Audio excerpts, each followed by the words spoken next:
അപ്പോൾ ആയിഷ ബീവി പറയാണ്, ഞാൻ പിന്നീട് മനസ്സിലാക്കിയ കാര്യങ്ങൾ നേരത്തെ മനസ്സിലാക്കിയിരുന്നുവെങ്കിൽ നബിതങ്ങളുടെ മയ്യത്ത് അവിടുത്തെ ഭാര്യമാരല്ലാതെ കുളിപ്പിക്കുമായിരുന്നില്ല. അപ്പോൾ കുളിപ്പിച്ചത് ആരല്ല? ഭാര്യമാരല്ല. പക്ഷേ എനിക്കത് പിന്നീട് ചില കാര്യങ്ങൾ മനസ്സിലായി. അത് നേരത്തെ മനസ്സിലാക്കിയിരുന്നുവെങ്കിൽ ഞങ്ങൾ കുളിപ്പിക്കുമായിരുന്നു. അത് അന്ന് അറിയാത്തതുകൊണ്ട് ഞങ്ങളന്ന് കുളിപ്പിക്കാൻ പോയില്ല എന്നാണ് ഹദീസ്. അതിന് അബ്ദുസ്സലാം സുലൈമി അർത്ഥം കൊടുത്തത് അദ്ദേഹത്തിൻ്റെ മയ്യിത്ത് സംസ്കരണ മുറകൾ എന്ന പുസ്തകത്തിൽ, ശവാബിദല്ല, മയ്യിത്ത് സംസ്കരണ മുറകൾ എന്ന പുസ്തകത്തിൽ അദ്ദേഹം എഴുതി. എന്താണ്? മാ ഖുസ്സലൻ നബിയ്യ ഇല്ലാ അസ്വാജു എന്ന് അദ്ദേഹം അർത്ഥം കൊടുത്തത് നബി തങ്ങളെ ഭാര്യമാരല്ലാതെ കുളിപ്പിച്ചിട്ടില്ല എന്ന്. ശരീഅത്തിലുള്ളതാണ് ഭാര്യമാരല്ലാതെ കുളിപ്പിക്കുമായിരുന്നില്ല. അല്ല, അദ്ദേഹം അർത്ഥം കൊടുത്തപ്പോൾ ഭാര്യമാരല്ലാതെ കുളിപ്പിച്ചിട്ടില്ല. അപ്പം എന്തായി ആശയം? കുളിപ്പിച്ചത് ഭാര്യമാരാണെന്ന് വന്നു. കുറച്ച് മുന്നോട്ട് പോയപ്പോൾ അടുത്ത ഹദീസ് കാണാം. എന്താ? നബിയെ ഫദ്ൽ ഇബ്നു അബ്ബാസും അലി ഇബ്നു അബീ ത്വാലിബും കൂടെ മയ്യിത്ത് കുളിപ്പിച്ചു എന്ന ഹദീസിലുണ്ട്. അപ്പം മൂപ്പര് പറഞ്ഞു, ഈ ഹദീസ് ആയിഷ ബീവി പറഞ്ഞ് എതിരാകുന്നു, അവിടെ ഈ ഹദീസ് സ്വീകാര്യമല്ല. ആയിഷ ബീവി പറഞ്ഞല്ല എതിരായത്. ആയിഷ ബീവി പറഞ്ഞ ഹദീസിന് ആയിഷ ബീവി പോലും ഉദ്ദേശിക്കാത്ത അർത്ഥം കൊടുത്തപ്പോൾ ഈ ഹദീസിനെതിരായി. അങ്ങനെയാണ് ആ ഹദീസ് മൂപ്പര് മാറ്റി വെച്ചത്. അന്ന് അബ്ദുൽ ജബ്ബാർ മൗലവി റഹിമഹുല്ല അദ്ദേഹം ഈ പുസ്തകവും ഈ ഹദീസും അതിൻ്റെ വ്യാഖ്യാനമായ ഫത്ഹുൽ ബാരിയുമായി അബ്ദുസ്സലാമിനെ വീട്ടിൽ പോയി ഇടവണ്ണയിലേക്ക്, മൗലവി ഇങ്ങ് കൊടുത്ത അർത്ഥം തെറ്റിയിട്ടുണ്ട്, അങ്ങനെയല്ല, ഫത്ഹുൽ ബാരി അങ്ങനെ ഉണ്ട്, കൃത്യമായി കാണിച്ചു കൊടുത്തോ, അത് ശരീരെ ഒരു അബദ്ധം പറ്റിയതാണ് എന്ന് ജബ്ബാർ മൗലവി പറയാണ്.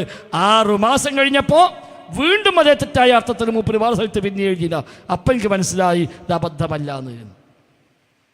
ഇവിടെ ഇങ്ങനെയൊക്കെയാണ് ഇവർക്ക് ഹദീസുകൾ പ്രശ്നമായി മാറുന്നത്. ഇതിനൊക്കെയാണ് മൻഹജ് വേണമെന്നത്. ഹദീസിനെ, ആയത്തുകളെ സ്വഹാബിമാർ, താബിഉകൾ, തബഉ താബികൾ എങ്ങനെയാണോ മനസ്സിലാക്കിയത്, അവരെങ്ങനെയാണോ വ്യാഖ്യാനിച്ചത്, അവരെങ്ങനെയാണോ സമീപിച്ചത്, അങ്ങനെ വ്യാഖ്യാനിക്കുക, അങ്ങനെ സമീപിക്കുക. അല്ലെങ്കിൽ ആർക്കെന്തും പറയാം. ആയത്തോതിൽ ചൈകന്നൂര് പറഞ്ഞു നിസ്കാരം 3 ഉള്ളൂ. സൂഫിയാൾ പറഞ്ഞു നിസ്കാരം തന്നെ വേണ്ട, അല്ലാഹനെ ഓർത്താൽ മതി. വേറെ ചില ത്വരീഖത്തുകാർ പറഞ്ഞു നിസ്കാരം വേണം, പക്ഷെ ഔലിയാക്കന്മാർക്ക് വേണ്ട, നാടന്മാർക്ക് മതി. ഇതൊക്കെ എന്താ കാരണം? മൻഹജ് വിട്ടു. മൻഹജ് വിട്ടു, അവനാൻ്റെ വക അർത്ഥം വെക്കാൻ തുടങ്ങി. അതാണ് ഇവർക്കും സംഭവിച്ചത്. അതുകൊണ്ട് 1ാമത്തെ പ്രോഗ്രാം മുതൽ ഈ മൻഹജിൻ്റെ മഹത്വം, അതിൻ്റെ പ്രാധാന്യം നമ്മൾ പറഞ്ഞുകൊണ്ടേയിരിക്കുന്നു. ഇപ്പം അവസാനം പറഞ്ഞത് എന്താണ്? നമുക്ക് മൻഹജ് ഉണ്ട്. ഓൾക്കൊരു മൻഹജ് ഉണ്ട്. അതേതാ മൻഹജ്? ആയിഷ ബീവിൻ്റെ മൻഹജാണ്. ആയിഷ ബീവിൻ്റെ മൻഹജ് അതേതാ? പറയട്ടെ അലി മദനി. ഫത്ഹുൽ ബാരി പരിശോധിച്ചു നോക്കിയാൽ കാണാം ഉമർ റളിയല്ലാഹു അൻഹുവിന്റെ നിലപാട് എന്താണ് ഈ വിഷയത്തിൽ, അബൂബക്കർ റളിയല്ലാഹു അൻഹുവിന്റെ നിലപാട് എന്താണ് എന്ന്. അന്നത്തെ ഖാലിയും ഗവർണറുമായിരുന്ന ഷുറൈഹ് റളിയല്ലാഹു അൻഹുവിന് ഉമർ റളിയല്ലാഹു അൻഹു രേഖാമൂലം നൽകിയിട്ടുള്ള നിർദ്ദേശം, കത്തെഴുതിയിട്ടുള്ളത്, നിന്റെ മുമ്പിൽ ഒരു പ്രശ്നം വന്നാൽ അള്ളാഹുവിൻ്റെ കിതാബിലുണ്ടോ എന്ന് നീ നോക്കണം. ആ പ്രശ്നത്തെക്കുറിച്ച് അള്ളാഹിൻ്റെ കിതാബ്, പരിശുദ്ധ ഖുർആൻ എന്തു പറയുന്നു എന്ന് നോക്കണം. അതനുസരിച്ച് നീ തീരുമാനിക്കണം. വേറെ ആരോടും ചോദിക്കരുത്. അള്ളാഹുവിൻ്റെ കിതാബിൽ കൃത്യമായി കണ്ടില്ലേ പ്രവാചകന്റെ സുന്നത്ത് എന്തു പറയുന്നു എന്ന് നീ പരിശോധിക്കേണ്ടതുണ്ട്. അതനുസരിച്ച് നീ തീരുമാനം പറയേണ്ടതുണ്ട്. അതേ രീതിയിൽ പ്രവാചക ചര്യയിലും കണ്ടില്ല. എന്താ ചെയ്യേണ്ടത്? നീ ഇജ്തിഹാദ് നടത്തണം, ഗവേഷണം നടത്തണം. പരിശുദ്ധ ഖുർആനിൻ്റെയും തിരുചര്യയുടെയും അടിസ്ഥാനത്തിൽ അതിനുള്ള പരിഹാരം എന്ത് എന്ന് കണ്ടെത്തണം. അവിടെ പ്രമുഖ സഹാബികളുമായി, ലഭ്യമാവുന്ന സഹാബികളുമായി കൂടിയാലോചിച്ച് തീരുമാനത്തിലേക്ക് എത്തേണ്ടതുണ്ട്. ഇതാണ് മൻഹജ്. ഇപ്പം ഇതാണ് മൻഹജ്. ഏതാണ്? ഖുർആനുണ്ടോ നോക്കുക, ഹദീസിലുണ്ടോ നോക്കുക, ഇല്ലേ ഇജ്തിഹാദ്, ഇല്ലേ ഇജ്തിഹാദ്, ഗവേഷണം ചെയ്യാതെ. എന്താ തെളിവ്?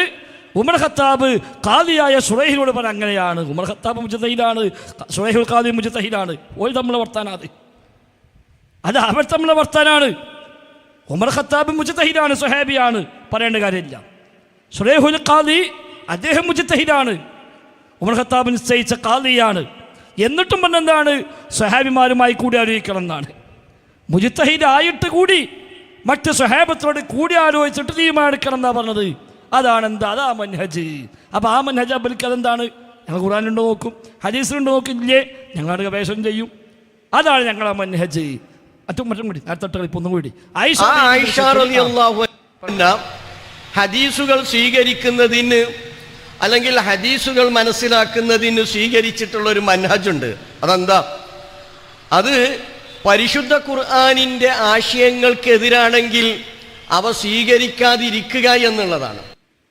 അതാണ് ആയിഷ ബിബിന്റെ മൻഹജ്. എന്ത്? ആയിഷ ബിബി ഹദീസ് സ്വീകരിക്കാൻ സ്വീകരിച്ച മൻഹജ് ഖുർആനെതിരാണോ എന്നാ സ്വീകരിക്കൂല. അതാണ് ആയിഷ ബിബിന്റെ മൻഹജ്. ആ മൻഹജാ ഞങ്ങളുള്ളത് എന്നാ ഓല് പറഞ്ഞത്. എന്തിനാ സഹോദരൻ ആയിഷ ബിബിനെ പേരിൽ നുണ പറയണത്? അപ്പൊ അള്ളാഹു റസൂൽ കാര്യം പഠിപ്പിച്ചാൽ ആയിഷ ബിബി എന്താ ചെയ്യാൻ? നബി അവിടെ ഞാൻ നോക്കട്ടെ, ഖുർആനൊക്കെ ഓതി നോക്കിയിട്ട് നിങ്ങൾ പറഞ്ഞു ഖുർആൻ ഒക്കുണ്ടോ നോക്കട്ടെ, അള്ളാഹ് പറഞ്ഞു നിങ്ങൾ പറഞ്ഞു എതിരാണെങ്കിൽ ഞാൻ അള്ളാഹിൻ്റെ ഒപ്പാണ് നിങ്ങളൊപ്പല്ല എന്ന് പറയുന്നതാണോ ആയിഷ ബിബിനെ പറ്റി പറയുന്നത്? എത്ര മേൽ അപകടമാണ് ആ വാദം. ഇതാണ് ഞങ്ങളെ മൻഹജ്. അപ്പം ഞങ്ങൾ ഹദീസ് എടുക്കും, വേറൊരു ആയത്തെടുക്കും, ഇത് നോക്കും, ഇത് എതിരാണോ? എതിരാണോ? വേണ്ട എന്ന് പറഞ്ഞ് തള്ളിക്കളയുമെന്നല്ലേ പറഞ്ഞത്. ഇത് തന്നെയാണ് ഹുസൈൻ മടവൂരിൻ്റെ മൻഹജ്. KNM സംസ്ഥാന വൈസ് പ്രസിഡന്റ്. ഇനിയിപ്പോൾ എന്താ ആകാൻ രേഷൻ നടക്കുകയാണ്. കച്ചറില്ലാതെ പൂർത്തിയായി കിട്ടിയാൽ എന്തെങ്കിലും ആയിക്കൂടായില്ല. അദ്ദേഹം ഇറക്കിയ പുസ്തകം ആദർശം വ്യതിയാനം ഒരു പുകമറ ആദർശ വ്യതിയാനം പുകമറ എന്ന പേരിൽ അദ്ദേഹത്തിനെതിരെ ആദർശ വ്യതിയാനമുണ്ട് എന്ന് തെളിവ് സഹിതം അന്ന് സംസാരിച്ചപ്പോൾ അതിന് അദ്ദേഹം കൊടുത്തൊരു മറുപടി ബുക്കാണിത്. ഇതിന് പുകമറയാണ്. ഇതിൽ മൻഹജിനെ പറ്റി പറയാം. സലഫി മൻഹജിൻ്റെ പേരിൽ എന്ന് ഹെഡിങ്ങിലുണ്ട്. അതിന് 21-ാമത്തെ പേജ് അദ്ദേഹം പറയാം. ചോദ്യം: മൻഹജ് പ്രശ്നത്തിലുള്ള കേരള ജംഇയ്യത്തുൽ ഉലമയുടെ തീരുമാനം എന്താണ് എന്നാണ്. അത് അംഗീകരിക്കുന്നുണ്ടോ എന്നാണ് ഇവിടെ ചോദ്യം. അദ്ദേഹം ചോദിക്കുക, ഉത്തരം തന്നെയാണ്. അത് വളരെ വ്യക്തമാണ്. ജംഇയ്യത്തുൽ ഉലമ എക്സിക്യൂട്ടീവിലെ 21 പണ്ഡിതന്മാരും ഒപ്പുവെച്ച പ്രസ്തുത തീരുമാനം എല്ലാ ശാഖകളിലേക്കും അയച്ചു കൊടുത്തിട്ടുണ്ട്. അതിൽ നമ്മുടെ പ്രതികരണവും തീരുമാനവും വളരെ വ്യക്തമായി രേഖപ്പെടുത്തിയിട്ടുമുണ്ട്. അതിങ്ങനെയാണ് പ്രതികരണം: ഖുർആനും ഹദീസും മനസ്സിലാക്കുന്നതിനും വ്യാഖ്യാനിക്കുന്നതിനും മതപരമായ കാര്യങ്ങൾ സ്വീകരിച്ച് ആചരിക്കുന്നതിനും സച്ചതരായ സലഫിൻ്റെ മാർഗം അവലംബിക്കേണ്ടതില്ല എന്ന വാദം ഞങ്ങൾക്കില്ല. ഇതിൽ നിന്ന് വ്യത്യസ്തമായ മറ്റൊരു മൻഹജില്ല എന്ന് മറ്റൊരു പറഞ്ഞു. തീരുമാനം എന്താ? ഖുർആനും ഹദീസും മനസ്സിലാക്കുന്നതിനും വ്യാഖ്യാനിക്കുന്നതിനും മതപരമായ കാര്യങ്ങൾ സ്വീകരിച്ച് ആചരിക്കുന്നതിനും സച്ചരിതരായ സലഫിൻ്റെ മാർഗമാണ് നാം സ്വീകരിക്കേണ്ടത്. നോക്കണം, അത് കൃത്യമാണ്. അത് KJ തീരുമാനം വ്യക്തമാണ്. അന്ന് KJയുന് ഒരു നിലമ്പലുണ്ടത്. ഇപ്പതല്ല, ഇപ്പോൾ സെക്കൻഡ് യോഗം കൂടിയിട്ട് പഠിപ്പിച്ചു കൊടുക്കണം, അല്ല പീഡിപ്പിക്കുന്ന KJയു ആണ് ഇപ്പോൾ ഉള്ളത്. ആവട്ടെ. അപ്പോൾ ഖുർആനും ഹദീസും മനസ്സിലാക്കുന്നതിനും വ്യാഖ്യാനിക്കുന്നതിനും മതപരമായ കാര്യങ്ങൾ സ്വീകരിച്ച് ആചരിക്കുന്നതിനും സച്ചരിതരായ സലഫിൻ്റെ മാർഗമാണ് നാം സ്വീകരിക്കേണ്ടത് എന്ന് യോഗം അംഗീകരിച്ചു. ഇതാണ് നാം സ്വീകരിക്കുന്ന മൻഹജു സലഫ്. ഇതിന് വിപരീതമായി ഏതെങ്കിലും പണ്ഡിതന്മാരുടെയോ സംഘടനയുടെയോ അഭിപ്രായങ്ങളെ തഖീദ് ചെയ്യാൻ ആവശ്യപ്പെട്ടാൽ അത് നമുക്ക് സ്വീകാര്യമല്ല. ഞാൻ അടുത്ത ചോദ്യം ശ്രദ്ധിച്ചോ. അപ്പോൾ സലഫി മൻഹജ് അംഗീകരിക്കുന്നു അല്ലേ എന്നാണ് മദബൂരിനോട് അടുത്ത ചോദ്യം. അപ്പം എന്താ മറുപടി? അതെ, ഖുർആനും സ്വീകാര്യയോഗ്യമായ ഹദീസും പ്രമാണമായി അംഗീകരിക്കുക. ഇക്കാര്യങ്ങളിൽ ഏതെങ്കിലും പ്രത്യേക മദ്ഹബ് തഖീദ് ചെയ്യാതിരിക്കുക. ഇജ്തിഹാദിൻ്റെ മാർഗം അംഗീകരിക്കുക. ഇതാണ് സലഫിൻ്റെ മാർഗം. ഇത് നാം അംഗീകരിക്കുന്നു. കണ്ടോ? അപ്പോൾ KJ തീരുമാനിച്ചത് വേറെ, മൂപ്പരുത് വേറെ. KJ തീരുമാനം എന്താ? ഖുർആനും സുന്നത്തും അംഗീകരിക്കാനും അത് വ്യാഖ്യാനിക്കാനും അതേപോലെ ജീവിതത്തിൽ ആചരിക്കാനും സലഫുകളെ മാർഗം സ്വീകരിക്കണം. മൂപ്പരുതോ ഖുർആനും സുന്നത്തും പ്രമാണമാണ്, അത് സ്വീകരിക്കുക, ഇജ്തിഹാദിൻ്റെ മാർഗം സ്വീകരിക്കുക. ഇതാണ് സലഫിൻ്റെ മാർഗം, ഇതാണ് മൻഹജ്. അതാണ് അലി മദനി പറഞ്ഞത്. അപ്പം ഹുസൈൻ മടവൂർ അന്നെഴുതി അത് ശരിയായ മൻഹജല്ല. ഇന്ന് KNMൻ്റെ നേതാവായി നിൽക്കുമ്പോൾ അറിയാൻ ആഗ്രഹമുണ്ട്, ഹുസൈൻ മടവൂരിൻ്റെ മൻഹജ് ഇപ്പോഴും ഈ മൻഹജാണോ അതല്ല KJയു തീരുമാനിച്ച മൻഹജാണോ? മൂപ്പരൊക്കെ പറയും, പക്ഷേ ഒക്കെ മുടങ്ങിയിട്ടേ പറയുള്ളൂ. KJ തീരുമാനം അംഗീകരിക്കുന്നു പറയും, എന്താ തീരുമാനം അത് പറയില്ല.